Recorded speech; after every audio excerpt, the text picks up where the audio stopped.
Hey guys, welcome to another video on Bharat in Germany. My name is Bharat. In this video, we have a special guest with us who is Shivi, and she is studying her master's in physics at RWTH Aachen. Now, I know many people have this myth that if you don't have a 4-year bachelor's program, you cannot study in Germany at all. And this video pretty much kills that myth because you're able to see a person who did their bachelor's in a 3-year bachelor's program type of situation and are still able to study in a German master's program. Shivi, welcome to the call. Tell me a bit about yourself, and then we jump into the questions. Okay, so hi, I'm Shivi, and I'm doing my master's in physics with a specialization in cosmology, and this is my second year here in Aachen, and I came here in 2019 winter semester. I did my bachelor's in St. Stephen's College, Delhi, and yeah, I'm from Uttar Pradesh, if it matters. Yes. Yeah. So that's very nice. And how did you end up like with the idea of coming to Germany? Because hey, like So in India, the trend is always US, UK, Canada, and so on. the college in which I was, St. Stephen's College. So like many of my seniors had already come to Germany, and I liked the idea of coming to Germany first of all because it was Europe, and I like traveling. Also because of free education, no tuition fees. Plus I really like the lifestyle here, and the way the seniors who went to Europe portrayed Germany and living in Germany. It was like really nice. Like I wanted to have a slow lifestyle, like healthy lifestyle, and yeah, so it pretty much fitted into that thing. Yeah, so that's why I came here. And yeah, I did not even apply to US, I think, because it was too expensive first of all, and yeah. Now, can you also tell me a bit about like the concerns? Because like many times when you're thinking about like studying abroad, like sometimes the parents have some kind of like issues, or you yourself think about it twice. So were there also some concerns, some problems that you were worried about when you were planning all of this? Actually not. Like many of my friends were concerned, and I think initially even I was, that language might be a barrier because I did not have any background in German, and so I did not know how I will like go about it. But then it could be easily figured out. Like I mean, I could start learning German from then on. I mean, yeah, so like I got an admit around 3-4 months before I had to actually come to Germany. So yeah, I started doing it, and like I now know basic German at least. And yeah, also some people said that Germany, like people are rude, and it's everywhere on the net, like it's a common perception. So yeah, so I came out of, like, when I came to Germany, then I realized no, they are just straightforward. It's just a cultural difference. Yeah, that's it. I did not have any other concerns as such. I'm married to Alina, and like Alina, like she grew up in Germany. So our culture like clashes so much sometimes. And I'm like, Alina, like, there's a better way of saying this. Like you can also be polite and stuff, like when we're talking to somebody. And she's like, yeah, but like, what is the point? I just want to get the point across or something. I'm not being rude. I'm like, Alina, yeah, you you feel like you're not being rude. So like I know all of this like absolutely firsthand. I see that for sure. But like I think sometimes it fits better because like in Indians we see that like because of this like feeling of being polite to somebody, like we sometimes kind of Yeah. get to a limit where we just like burst right away, and we are like not able to like communicate like very in the starting stages Yeah. itself that hey, like this is not something I'm comfortable with. And was finances or something a problem for you, Shivi? Like were you thinking about that, this like how am I going to manage that? Oh yes. Oh, good point. Yeah. So finances, my parents, they said that they would fund me for my masters, so that's okay. And but then when I like extended my studies, then it was a problem. So like then I had to go for searching for heavy jobs and jobs outside the university. So like because I had seniors here, so I asked them all of this. So they said that it's pretty much easy to find a job here, like within the university at least. So yeah, so I told myself that I have to extend my studies or do something, like travel or something, then I will find a job, and I did find a job, so it was all fine. Mm-hmm. So it helped that my parents were actually ready to fund me. Mm-hmm. So yeah. Yeah. And I mean, like, if you compare it with like most of the other countries, and of course, like it is still an amount, like if you're family belongs to middle class or like, upper middle class or something, it's really not a big problem, because like 9 lakh is something that you generally save aside throughout your lifetime. And that is like all the amount you need, at least for the blocked account. You show it, like you're pretty much done with that. And then like you can still like, figure out a way to maybe find a part-time job or something, and like, maybe manage the second year blocked account like that. In Aachen, Shivi, do you guys have to show a blocked account, or like does the work, this Blocked part-time account. job or something also work? For extension of the residence permit. Extension, yeah. Okay. So I don't really know because I Mhm. haven't applied for it yet. I got Okay. an extension for 2 years, not extension. Like I got my residence permit for 2 years, so it will end Mhm. now. That's very interesting. And that is like after showing the blocked account for 1 year. Yeah, yeah. That's so nice, because I know in TU Chemnitz it's the same. Like you generally get the residence permit for 2 years. In Uh-huh. Hamburg, you get it for 1 year. In Yeah, Heidelberg, in I know you Cologne. also get it for 1 year. So it's very interesting that it's like so different for like, every single Yeah. city essentially. Perfect. So Shivi, tell me a bit about your course. So like, what are you studying and why are you choosing this course? What were the options available when you were applying for masters in Germany? So what got me interested in this course is like I have always been interested in astronomy and cosmology. So like since fifth grade, and in India, like I did not really have many options to pursue it because like people said it doesn't have any future or something. So but still I went ahead with it, and after doing my bachelor's, I was pretty much sure that I really want to continue with this field. So Germany is actually very good for astronomy, particle physics, and the applied physics part, like condensed matter, nanotechnology, and everything. Mhm. So yeah, that's why I chose Germany, not any other European country. And then yeah, so. In Germany, there are many good universities for physics. Mhm. Like Aachen was one of them. BCGS program, the Bonn Cologne graduate program, is like they also provide scholarship if anyone wants. Mhm. Yeah, so like they provide, I think, 853 euros per month for a period of 1.5 years. Yeah, and then there's Stuttgart and Berlin. There are many universities basically. So like I applied to each one of them, and all of them had many, like you can do many specializations in physics. So for me, like in Aachen particularly, there are like six specializations that you can do.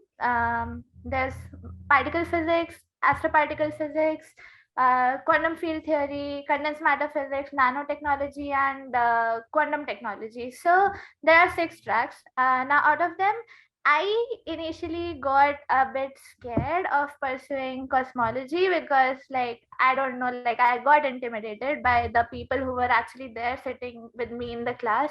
So I thought I'll go for something which has I thought which would be easier for me. So like I went into quantum technology track, and I pursued it for 1 year.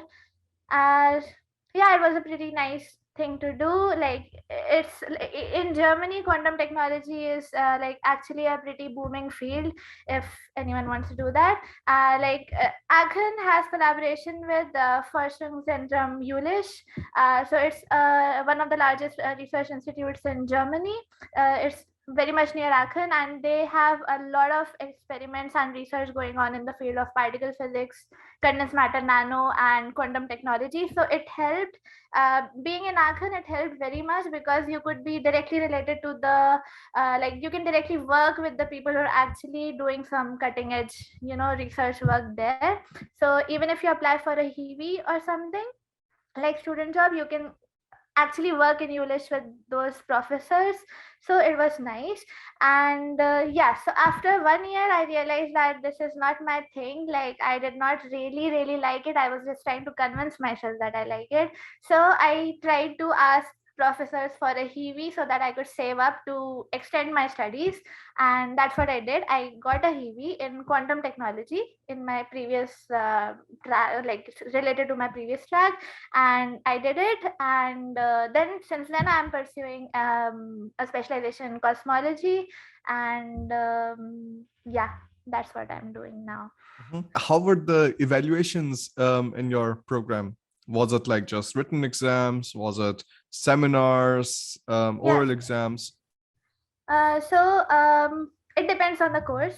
First of all, there are many theoretical courses like the cosmology, general relativity, and stuff like that. Like I think most of my exams have been oral so far, but the extremely theoretical courses would always be in written format. There are seminars each semester also, like you can take I think there are 2 3 seminars available, and you can take that, and they'll easily give you a nice grade if you work a little bit. But yeah, mostly it has been oral for me, at least. How was life in Aachen? Because I know like it's still a pretty small town, like if you compare to like other like bigger German cities. So how was it? How is it to live in Aachen as a student? I For me personally, I love Aachen. I mean, it's the right amount of modern and old style Germany, whatever. Yeah, so I love it. I stay in not exactly in Aachen, but I stay somewhere on the outskirts. Like I like being in nature, so I stay in Pfalz. If you know, like it's the three-country border of Belgium, Netherlands, and Germany. So I like stay three houses away from the border, so it's very nice. Like there are farms, and it's really nice. So yeah, but in Aachen, I used to stay in my first year, I used to stay in the city center. So it was actually very nice because it's a student city. So there was so much going on. Like initially, before the Corona days, yeah, there was so much going on. Every day you would have some fair, some ferry wheel thing, and there are many student associations here. So they used to have a lot of programs like dance practices. They would in Aachen they teach free dances almost every other day, so you can go participate, and there is a lot of stuff going on. I mean, at least in the pre-corona days, but now it's pretty much dry life, but it's okay. Yeah. Yeah, I mean, I'm happy that you were still able to like kind of experience Yeah. a December and like the Christmas Oh markets yes. like there, Yeah. because I think it just got so much more difficult like with the entire COVID stuff. Like Yeah. I also feel like it's really like has been now ingrained in people's brains that like it's not good to like go out and like meet people. It's not good to like go out and like hang out with others and so on, which I Yeah. find very sad, because now I remember my times when like there was no COVID and we were like going from one classroom to the other and hanging out with friends in the mensa, and like having seminars, everybody's in the same room and like asking questions to each other and things like that. That is something which is really Yeah. missing, something which I don't really like. But hey, like this is the situation everywhere. Like, you cannot really help it. Yeah, I do miss the pre-corona days. I think now, hopefully, it will get better, but no clue. Mm. Yeah, I hope that too. Like at least in Denmark, like I know that they are going to kill all of these measures from October. So anything Corona related, that is not going to exist anymore. So Yeah, I'm very happy that they're going into this direction, because some other countries, for example, if you take a look at Australia, there's yeah. an Oh, absolute hysteria about like yeah, Corona in Australia, because they have these regulations. You cannot go out like 5 kilometers from your house. You can only go out 1 hour outside from your house in a day. If you do more than that, you have 10,000 Australian dollars fine. You have to have like the vaccine. There is like no like choice there. You cannot even have the discussion or something that if I want to put something inside my body which I'm not like very comfortable with. Otherwise, like everybody talks about choices and like freedom and tolerance and everything. But I feel like at this point, like it just like does not really matter. So like yeah, there are countries like that, like which are like doing something absolutely horrible. Like I think I have to make a video about like Australia itself. I have two students in my course, in the okay. complete course for studying in Germany, and they're like from Australia, and they're like, we cannot wait to leave. It's like it's just going into such a bad direction, because you need some very good reasons to like leave Australia right now. Otherwise, the government doesn't allow. You cannot apply for visa. Oh God. So that's where I see that I think like being in Europe, at least like just this ease of like quickly moving around from one country to the other, like that really helps out. For example, as soon as we saw, okay, in Germany, like they're blasting masks, and in Romania, they're like also putting on masks and stuff. In Denmark, there were no masks. So we were like, okay, like we have a house here. We go to Denmark, we chill out, and we go to supermarkets without masks. We like meet people without masks. It's completely fine. And then like afterwards, now in September or something, we're going to go to Norway. Then afterwards, like, I don't know, we go to Turkey or something. So it's just like, if you come to Europe, if you make the decision of moving to Europe, especially to a country like Germany, which gives you so many opportunities, Yeah. the freedom that you will get afterwards of just moving around, like, I think that is so underrated. So what are the opportunities and stuff that you're looking at, Shivi, after your program ends at RWTH? So yeah, so I obviously want to apply for a PhD, and I'm not looking for a job right now, but yeah, so um it's pretty common here, like at least in physics, if you do a master's thesis in, let's say I do it in Ulish, with some professor, like they offer you a PhD. Like it has worked for most of my seniors and my friends. So yeah, that's it. Otherwise, I also want to like explore around, like I want to go outside of Aachen now. So I'll pretty much do that, like I'll apply and let's see where I get in. Yeah, Mm-hmm, that's it. mm-hmm, mm-hmm. Okay. One more thing. Aachen is a part of Ideally Collaboration, if you know about it. So it's a collaboration between, I think, 5 or 6 universities, which like I think it's Aachen, ETH Zurich, Chalmers Institute in Sweden. Um, there is some institute in Italy, and yeah, one more, I think. Yeah, TU Delft.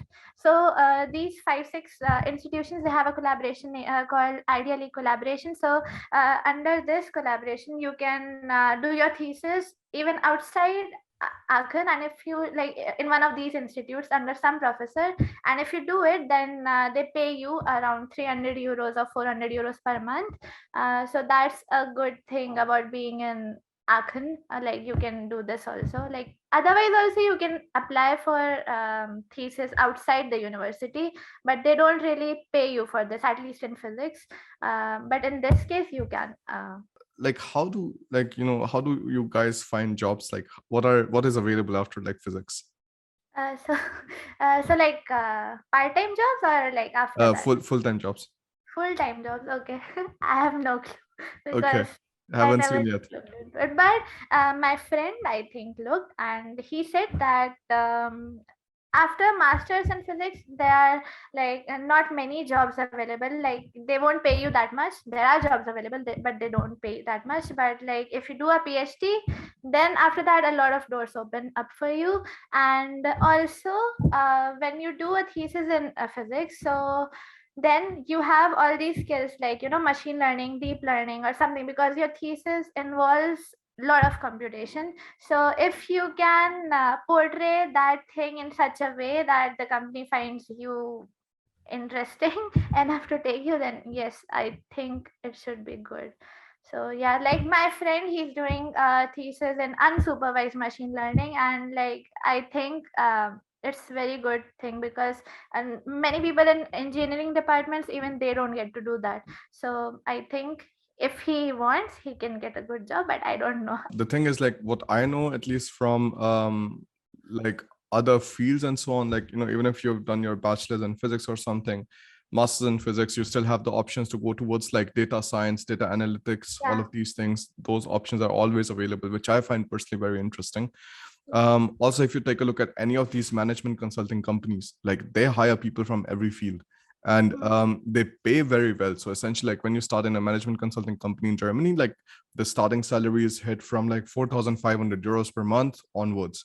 So that's also very nice. And plus, like they need somebody who can like handle numbers very well. So essentially, like there's something where Yeah. people can fit very nicely. So I mean, opportunities are available. Of course, you have to like dig around a bit. Um, Yeah. but I think, like, at least for the starting, like especially when it is completely the course that you're interested in, then I mean, why not like spend 2 years, learn more about it, and then decide. Yeah. Mhm. I think Uh, it's about the thesis you do. Like if it's too much into theory, like then your opportunities would be less. But if it involves computation, which most of the thesis does, like it's about data analysis or machine learning or something like that. It always involves that. So then I think it would be better for a job. do you have any other like tips or advices, Shivi, that you would like to give to the students who are planning to come to Germany? I don't know what I should say to others, but I know what I should have told myself. So like, yeah, I should have told myself to be prepared, that like when you come from like, at least when I came to Germany, I got intimidated by a lot of things, by a lot of people, and like, our background was totally different. Like, their conceptual understanding of things was entirely on a different plane. And so like, in India, at least as much as I have figured out, they don't really like, focus on the basics of stuff, but they only, like, we only care about marks there. So I had a lot of problem fitting in here, so I got intimidated. And just my advice would be to just give it time. It will be okay. Like, initially it feels hard, very hard, but then you should give it time and it will be okay. Because, like, just don't feel like you are not worth it, you can't do it. You can do it, it's just that your background was a bit different, so it will, you will have to work a bit harder than them. That's it. So yeah, I wasted my 1 year doing, like, understanding this. Hmm. So yeah, that would be my tip. No, I think this is also important, Shivi. So what I see is like the way the students are treated in the Indian education system and in the society, like that, like really brings in a lot of like self-doubt, a lot of like inconfidence. Because like, look at the, like, at least like for engineering, if you're not into IITs or something, like you're pretty much useless. Like that's how the society treats you. And I just find this a very bad way of like, handling such a large like pool of human resource. I think that's so stupid.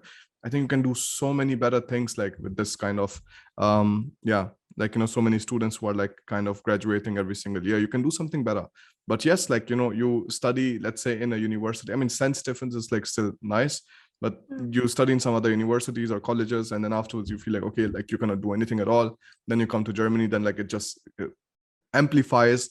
And I think you have to keep this in mind, that it's not the same country, it's not the same people, and you essentially should like really open up and just try everything you can. Yeah. One more advice would be, like, particularly for physics, that do it, like, come here if you are really interested in physics. Because if you lose motivation, then it gets really, really, really hard. And like, I've seen a lot of my friends lose their motivation and then they just can't do it because it's hard. It's very hard. Also, like, in India, it's like, I don't know why, but people say that there's no scope after physics, and like, you can't do, like, if a person thinks that he or she wants to study astrophysics or study the stars or something, they say no, there's no scope, so you should be going into the direction of, you should study for JEE mains, JEE advanced or something. No, don't go for BSc, don't go for MSc, go for technical degrees basically. So my advice would be, no, that's not the case. Like, maybe in India there is less scope of doing something in physics, but here in Germany at least there's a lot of scope. I mean, if you want to go into research, it's like, there's a lot of scope here. I don't understand why people say there's no scope. I don't get it. I mean, you can go in any direction. I said, like, I told you about the 6 tracks, and in any of the tracks, there's no track in which you can't do something. Like, I mean, whatever you want to do, there is scope. That's the thing. I mean, I suffered a lot because I thought about like, when I thought about going into physics, um I had a lot of doubt because of all these societal, things. They told me that no, you can't do it because, there's no scope. Yeah, exactly. So there's scope. That's what I want to say. Perfect. I think that sounds good. Thank you so much for taking out the time, Shivi, to get on this call. It was very nice catching up with you. And anybody else who has any kind of questions, you can write your questions down in the comment section below, and then we can take a look at that and we will try to respond to you. We also have a lot of free resources that you can take a look at in the description below. I'll see you in the next one.